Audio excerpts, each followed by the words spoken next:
بسم اللہ الرحمن الرحیم۔ جیسے ایمان کے 70 شعبے ہیں، ایمان کے 70 شعبے ہیں، ہر شعبہ ایمان کا ہے۔ جیسی زندگی آپ گزار رہے ہیں تمام شعبہ زندگی ایمان کا ہے، تمام زندگی طریق ایمان کا شعبہ ہے۔ جس طریقے سے آپ طاعت کے ساتھ چلو گے، ایمان کی اضافت کرتے آؤ گے، ایمان میں کلمہ جمتا جائے گا۔ صرف آج کل کے ہم جیسے نالائق مسلمانوں نے صرف نماز پڑھنا ہی ایمان کا شعبہ سمجھ لیا ہے۔ نماز تکبیر اولیٰ سے پڑھنے پہلی سب میں یہی ایمان کا سب سے افضل شعبہ ہے۔ اس کے بعد کچھ بھی کام کرو سب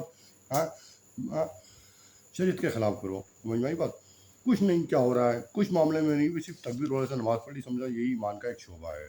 توبہ اسی سے ہم کمال کو پہنچ رہے ہیں۔ توبہ ہم نے سوچ لیا، خود ساختہ دماغ میں بٹھا لی بات۔ حدیث پاک ہے جھوٹی قسم۔ حضور اقدس وسلم کا جو فرمان ہے نا، ارشادات ہیں، تعلیمات ہیں، حضور نے تعلیمات جو ارشادات دیے اس پہ جو عمل پیرا ہوئے، صحابہ ہوئے، پھر تابعین، طب تابعین، پھر اولیاء کرام، مولوی حضرات جو حقانی علماء حقانی، اس کے بعد جو اس پہ عمل کر رہا ہے نا، صرف دکھاوے کا عمل کر رہے ہیں، تعلیمات سے بہت دور ہیں ہم حضور کی۔ یہ تو حضور کی تعلیمات ایسی کہ آدمی کامیاب نہ ہو، وصل نہ ہو، اللہ تک نہ پہنچے، ہو ہی نہیں سکتا، کسی قیمت میں نہیں ہو سکتا۔ آپ کو اگر صحیح راستہ مل جائے اور آپ کی نیت صحیح ہے، آپ کی خود کی نیت صحیح ہے اور ایک رہبر صحیح مل گیا، تو انشاءاللہ آپ کو وصل ہوگا، یعنی ملاقات ہوگی اللہ کی، اللہ تک پہنچ جاؤ گے۔ لیکن افسوس، حضرت عبداللہ بن مسعود رضی اللہ عنہ سے روایت ہے، رسول اللہ صلی اللہ علیہ وسلم نے فرمایا، جس شخص نے حاکم کے سامنے، یعنی بادشاہ کے سامنے، پولیس کے سامنے، سپاہیوں کے سامنے جھوٹی قسم کھائی تاکہ اس کے ذریعے کسی مسلمان کا مال مار لے، جھوٹی قسم کھا کے کسی مسلمان کا مال لیا، تو قیامت کے دن اللہ کے سامنے اس حال میں پیشی ہوگی کہ اللہ تعالیٰ اس پر سخت غضبناک اور ناراض ہوں گے۔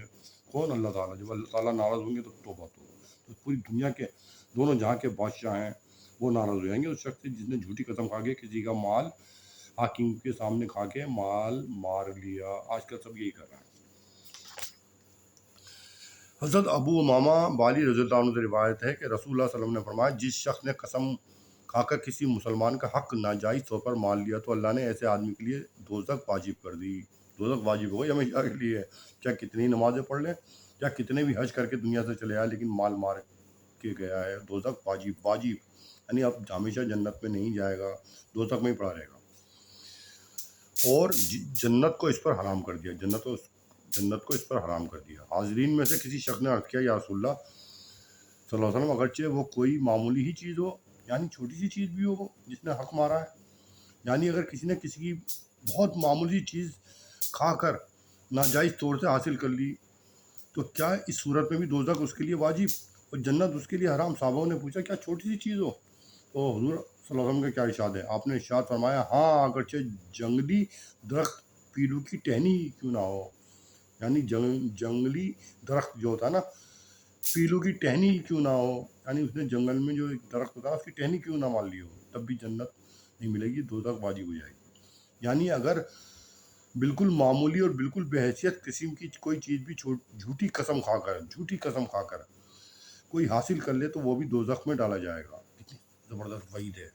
یعنی حضور نے کیا ارشادات فرمائے، ہم ایک دوسرے کے مال کو مار رہے ہیں، یعنی ایک دوسرے کی عہدے ثروت سے چھیننا ہے، اور کسی طرح ہمارا بھلا ہو جائے، اس کا بھلا ہو جائے، دوسرے کے حقوق چھیننا ہے، بھائی بہن کے حقوق چھیننا ہے، بہن بھائی کے حقوق چھیننا ہے، ماں باپ بیٹوں کے حقوق چھیننا ہے، بیٹے ماں باپ کے حقوق چھیننا ہے، بیوی شوہر کا حقوق چھیننا ہے، شوہر بیوی کا حقوق چھیننا ہے، بچے اپنے باپ کے حقوق چھیننا ہے، باپ اپنے بچوں کا حقوق چھیننا ہے، بیٹی اپنے باپ کا حقوق چھیننا ہے، باپ اپنی بیٹی کے حقوق چھیننا ہے، سب اسی میں لگے ہوئے ہیں، نماز روزہ کرنا۔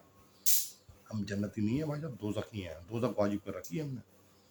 کیا بات کہی تھی میرے حضرت والا رحمۃ اللہ نے کہ اپنے حقوق کی ادائیگی ہو، دوسرے کے حقوق کی پرواہ نہ کرو، اپنے حقوق کی ادائیگی ہو، دوسرے کے حقوق کی پرواہ نہ کرو، کمال کو پہنچ جاؤ گے۔ یہی عین شریعت ہے۔ کیا بات کہی تھی حدیث میں، جو میرے حضرت والا نے اپنے زمانے مبارک سے اپنی حیات زندگی میں کہی، یہی حدیث بیان کر رہی ہے۔ دیکھ لو، حدیث اور بات دونوں الگ ہیں۔ چھوٹی سی چیز بھی مان لی بغیر جھوٹی قسم کھا کے دوزخ واجب ہو گئی، حقوق ہی ادا نہیں کیے، ساری زندگی نماز روزہ کرتے رہیے، حقوق سے پامالی کرتے رہیے۔ میاں یہ تو رشتہ داری کے حقوق ہے، پڑوسی کے حقوق ہی نہیں پتہ، صرف تکبیر اولیٰ سے نماز پڑھ لوں میں، اول سبب ہے۔ پڑوسی کے، کسی مسلمان کے، میاں غیر مسلم کے بھی حقوق نہیں پتہ، مسلمان کو تو بہت دور، غیر مسلم کو تو اور در پہ آ جائیں گے، مسلمان کے بھی حقوق نہیں پتہ، جا رہے ہیں تکبیر اولیٰ سے نماز پڑھنے، بس پہلی سب میں پڑھ لوں نماز۔